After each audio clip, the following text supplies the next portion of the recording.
दोस्तों नमस्कार।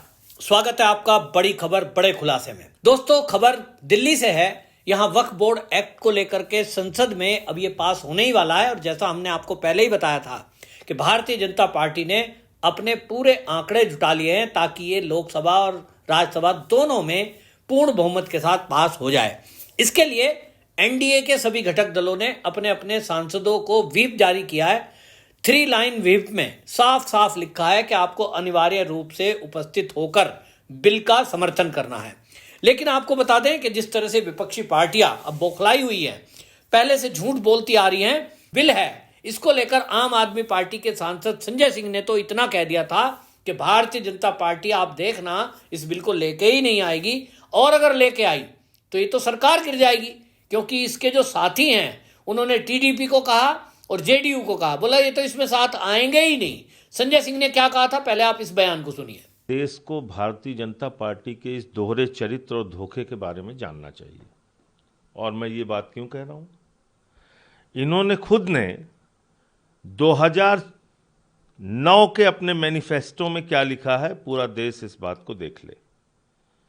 2009 के मैनिफेस्टो में बीजेपी ने खुद से लिखा है कि वो के रहमान कमेटी की रिपोर्ट को लागू करेंगे, उनकी रिकमेंडेशंस को लागू करेंगे।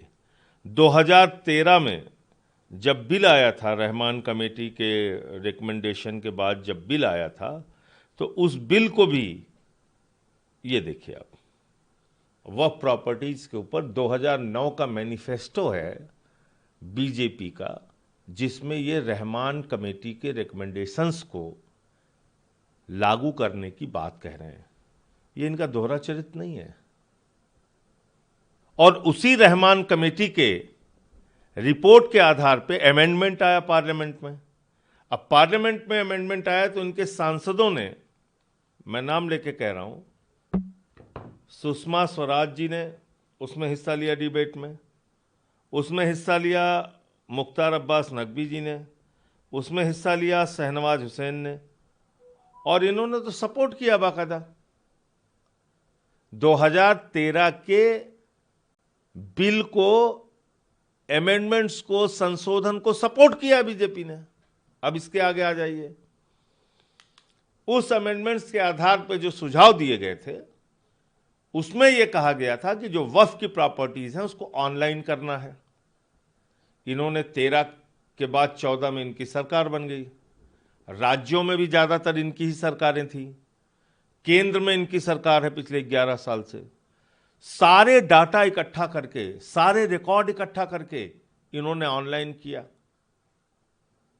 और सुप्रीम कोर्ट में एफिडेविट दिया है, शपथ पत्र दिया है, वो भी आपको पढ़ के सुना दे रहा हूं। पूरे देश को पता चलना चाहिए कि क्या दोहरा चरित्र है बीजेपी का। इन्होंने सुप्रीम कोर्ट में एफिडेविट दिया है कि 99% वक्फ की संपत्तियां ऑनलाइन हो चुकी हैं, रजिस्टर्ड हो चुकी हैं, यानी कि उनके कागजात हमको मिल चुके हैं। ये तो आपने कोर्ट में एफिडेविट दिया है। ये देखिए, इसका पैरा 5 पढ़िए, मैं पढ़ दे रहा हूं क्या लिखा हुआ है इसमें। इसमें लिखा हुआ है that as regards digitisation of waqf properties the answering respondent, last में इन्होंने जो लिखा है वो मैं खाली पढ़ देता हूं, बहुत लंबा है। Digitisation was achieved at the end of campaign period on 15/10/2019, 3,30,141, 98.99% records stood digitized. Mapping of all immovable waqf properties on a war footing label has also been taken up with the state waqf boards, state governments.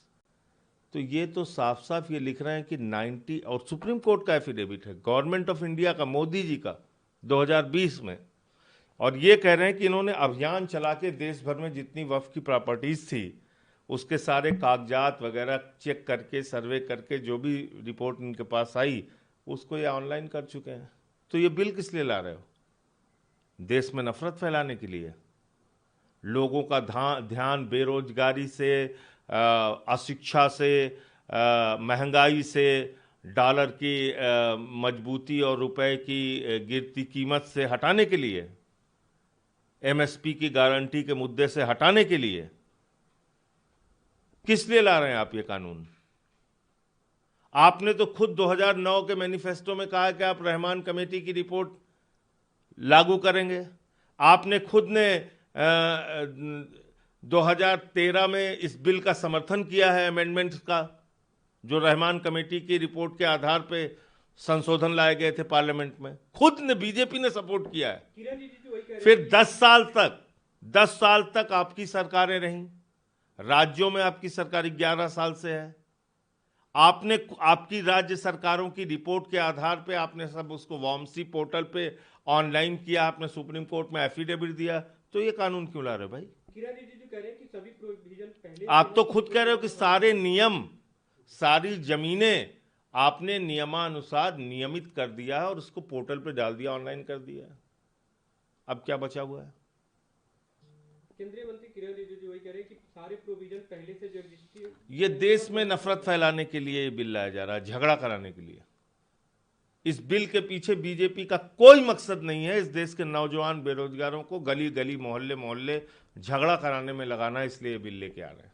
और एक बात और जान लेना कि आज ये bill वक्फ के खिलाफ आ रहा है, कल को ये बिल मंदिर के खिलाफ आएगा, कल को ये बिल गुरुद्वारे के खिलाफ आएगा, कल को ये बिल चर्चेज के खिलाफ आएगा और सारी धार्मिक संपत्तियों को कब्जा करके अपने दोस्तों को देने का काम, अपने पूंजीपति मित्रों को देने का काम नरेंद्र मोदी जी करेंगे। इसलिए इसका सपोर्ट किसी भी धर्म को मानने वाले व्यक्ति को नहीं करना चाहिए।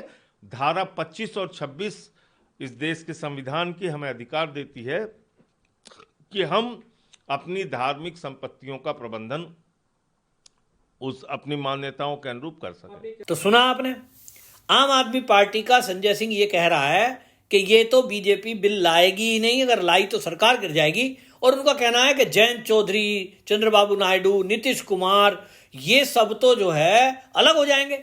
और वो ये कह रहे थे, वक्फ बोर्ड एक्ट का मजाक उड़ाते हुए, बोले ये क्यों लाना चाहते हैं? 12,000 करोड़ रुपए की कमाई है, तो क्या भारतीय जनता पार्टी अब मुर्दा गाड़ने की कमाई करेगी? ये इस तरह की मजाक उड़ा रहे हैं। दूसरी तरफ ये कह रहे हैं कि 355 प्रॉपर्टियों पर सरकार ने कब्जा किया हुआ है, ऐसा ही सच्चर कमेटी की रिपोर्ट का हवाला दे रहे हैं। मतलब संजय सिंह खुद ये कहना चाह रहा है, जबकि मामला उल्टा है। उनसे कोई पूछे कि भैया 9 लाख एकड़ की जो जमीन का आंकड़ा है वो कहां से आ रहा है, लेकिन ये बरगलाना, झूठ बोलना और वक्फ बोर्ड का ये इस तरह की बातें करना, ये दिखाता है कि किस तरह से इस देश में भ्रम फैलाकर दंगा फसाद कराने की साजिश की जाती है। सबसे ज्यादा आपको बताऊं, इस वक्फ बोर्ड पर जो अपनी अपनी सब पार्टियों का व्हीप जारी हुआ है, जिसमें हमने बताया आपको कि जो बिहार की हम पार्टी है, उन्होंने जेडीयू के लल्लन सिंह अमित शाह से मिले, उसके बाद उन्होंने भी क्लियर कर दिया बिल पर वो समर्थन करने जा रहे हैं। टीडीपी के 16 सांसद हैं और वो सब भी अब समर्थन करेंगे। लेकिन इसी बीच एक सबसे ज्यादा रोचक जो एक्स पर पोस्ट आई है इस वक्फ बोर्ड बिल को लेकर, वो देवेंद्र फडणवीस की आई है, जो महाराष्ट्र के सीएम है।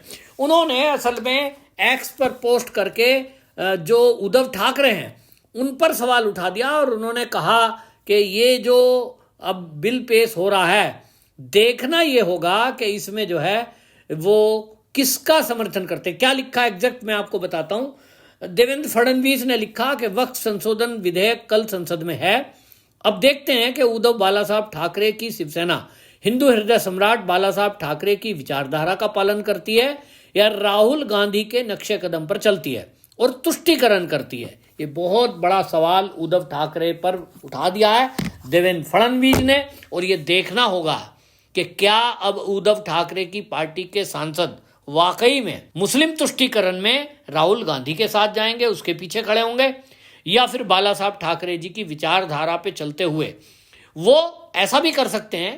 भाई वो बीजेपी से अगर नाराज हैं, एनडीए से नाराज हैं, तो वो वॉकआउट कर सकते हैं, यानी उसमें शामिल ही ना हो। अगर वो तटस्थ रहेंगे, न्यूट्रल रहेंगे, तो भी राहुल गांधी को वो जवाब दे सकते हैं। लेकिन देखना होगा, और देखने लायक रोचक बात यह भी है कि ये जो वक्फ बोर्ड एक्ट है, जिसमें सरकारी भूमि गरीबों की भूमि पर जो वक्फ बोर्ड ने कब्जे किए हुए हैं अवैध रूप से, और ये जो कांग्रेस ने ये एक्ट लाया था, आप सोचिए किस तरह की बातें, किस तरह का कानून इसमें बनाया गया था, और दिल्ली की प्राइम लोकेशन की कई संपत्तियों को वक्फ बोर्ड को सौंप दिया गया था।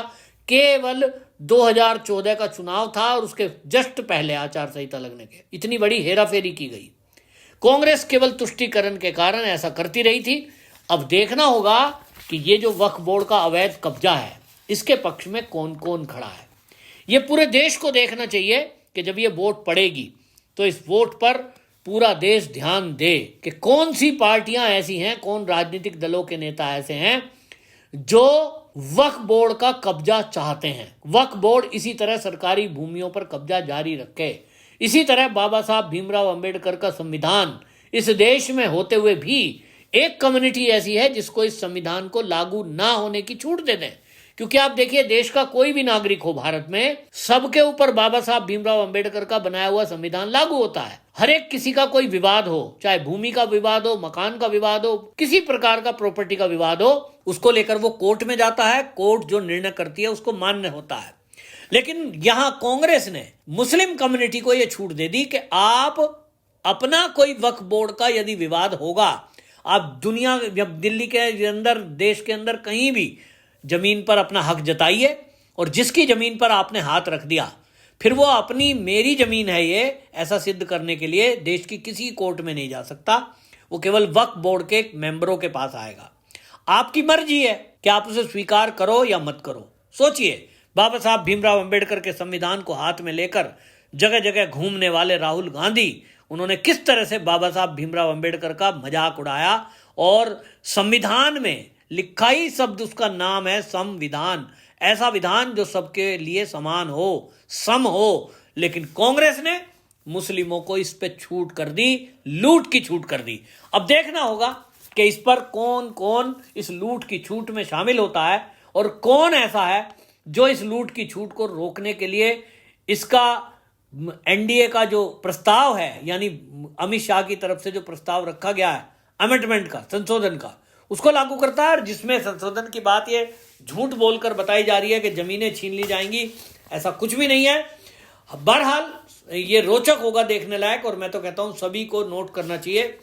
अब जो इसके विरोध में वोट करे, कम से कम हिंदुओं को तो उनसे पूछना चाहिए कि आप कैसे हिंदू हो, आपको हम वोट क्यों दें। आप देखिए, रेलवे की जमीन कब्जाई हुई है, फोर्स की जमीन कब्जाई हुई है, एयरपोर्ट की जमीन कब्जाई हुई है, और गरीबों के खेत कब्जाए हुए हैं। केरल की चर्च इस समर्थन में आ गई, जबकि वैचारिक रूप से वो बीजेपी से कभी सपोर्ट में नहीं रहे हैं, लेकिन इस मुद्दे पर वो साथ आ गए हैं। तो अब देखना होगा कि इस राष्ट्रवादी कदम के मामले में कौन कौन लोग इसके समर्थन में आते हैं। यहां तक रही आंकड़े की बात, वो मैं पहले भी बता चुका हूं। लोकसभा में 542 सांसद हैं, उसमें बहुमत के लिए 272 चाहिए। भारतीय जनता पार्टी के पास अकेले 240 हैं, उसमें एनडीए के अगर 53 मिला दें तो ये संख्या 293 ये हो जाती है, जो 21 अधिक है। इसी तरह राज्यसभा में भी भारतीय जनता पार्टी के पास जो आंकड़ा है वो 98 का है, बहुमत के लिए 119 चाहिए, कुल संख्या वहां 236 है। तो यहां एनडीए के अगर इसमें मिला देते हैं तो 115, और इसमें 98 में ये 121 हो जाती है, क्योंकि 6 मनोनीत सांसद भी है जो एनडीए के पक्ष में है। इसके अलावा अभी और कई सांसद भारतीय जनता पार्टी के पक्ष में आ सकते हैं, या तो न्यूट्रल रह सकते हैं, जिसमें कि वाईएसआर कांग्रेस, उनके 9 सांसद हैं, बीजेडी के 7 सांसद हैं, और इसमें निर्दलीय भी 3 हैं। तो अब देखना ये दिलचस्प होगा कि कौन कौन इस देश में अब जमीनों की लूट की छूट में साथ है, कौन विरोध में है। आपकी इस पर क्या राय है, कमेंट बॉक्स में जरूर बताएं। वीडियो को शेयर करें।